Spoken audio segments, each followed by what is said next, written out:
Here we are in section 5-4, exercises number 6 through 11. Number 6, we are solving, which means we're going to simplify, add and subtract, do the opposite of whatever's there, and then multiply or divide. Usually we end up with a division. All right, let's do it. Number 6, 7p plus 13 equals 33 minus 4p. Do we have parentheses? No. Do we have many p's? Yes. We've got to get rid of either the negative 4p or the positive 7p. I'm going to get rid of this one because look at how nice that is. Could you have subtracted 7p from both sides? Certainly, but that guy is gone, and that's now 11p plus 13 equals 33. Now we're to step number 2. Subtract that 13 off from both sides, and the p is getting closer and closer to being by itself. That's a 20. And then divide by 11, and we get p equals 20/11. We can just leave it like that if you would like to. That's a nice way to leave it.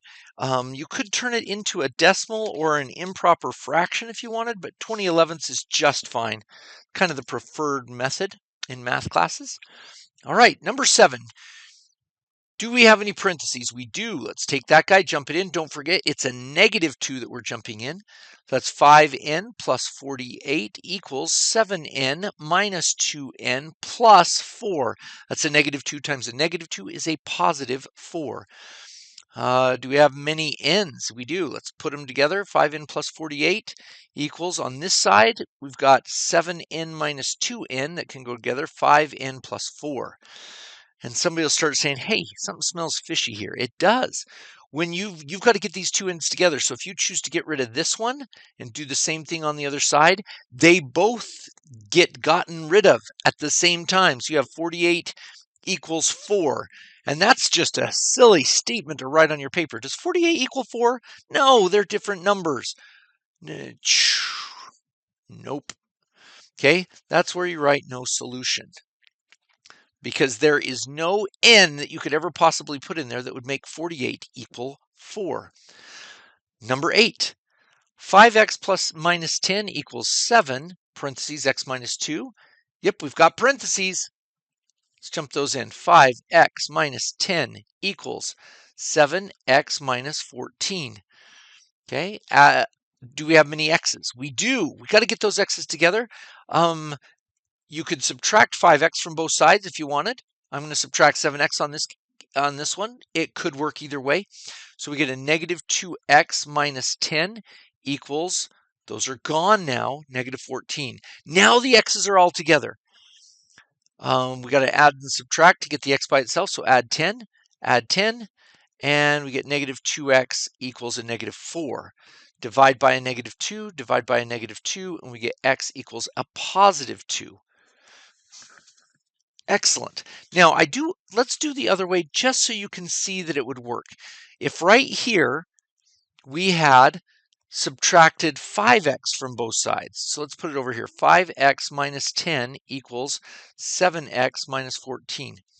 If I would have subtracted 5x from both sides, then I would have had negative 10 equals 2x minus 14. Then I would have added 14 to both sides.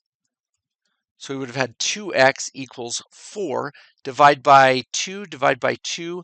Oh my goodness, look, x would still be the number 2. So it doesn't matter which side you get the x's on.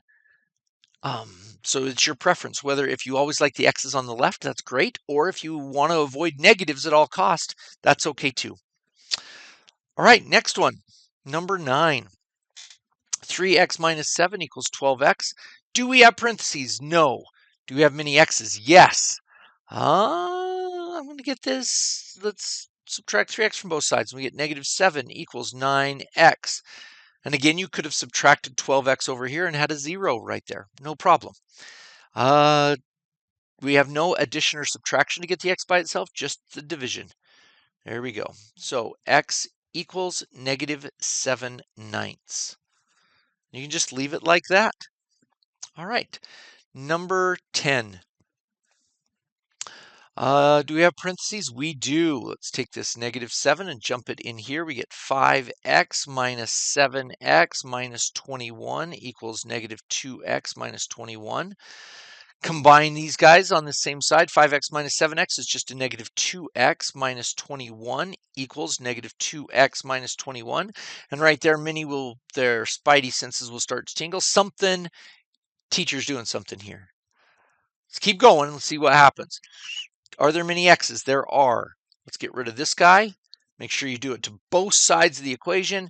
And yeah, you see what happens. The x's completely are obliterated, and you get negative 21 equals negative 21, which is always true. It's not just true when x is 7 or x is 10 or x is 15. It's always true. That means that x can be any number out there. So the solutions are that x could equal all numbers. 17, 93, 56. This will always be a true statement. Okay, number 11. 0.06x equals 15 minus 0.18x. So do we have any parentheses? No. Do we have any x's? Yes. Let's add 0.18x to both sides. So we get those x's together and we get 0.24x equals 15. Really? Wow, look at that. We can add 0.18x. You can add, subtract, multiply, or divide anything to both sides. So divide by 0.24, divide by 0.24, and x equals, we're going to have to do this one by hand. 15 divided by 0.24, move the decimal 1, 2, that's 24, into 15, move it 1, 2, that's 100. Yeah, we might have some other decimals there. Let's see how far we get. So 24 goes into 15. Nope. 24 into 150 goes, I think, 6 times. 6 times 4 is 24. Carry a 2. 6 times 2 is 12. Plus that 2 is a 14. Subtract it, and we get 6. Carry down the 0. 24 goes into that twice. 2 times 24 is a 48. We're going to need at least one more decimal. That's 12. Drop down the 0. So going in there, we're going to, let me see. 2 goes into 12 5 times. So 5 times, or 2 and a little bit goes into 12. Can't quite do 6. 5 times 4 is 20. Carry the 2. 5 times 2 is 10. Plus 2 is 12. Hey, it came out nice. 62.5. There you go. Great.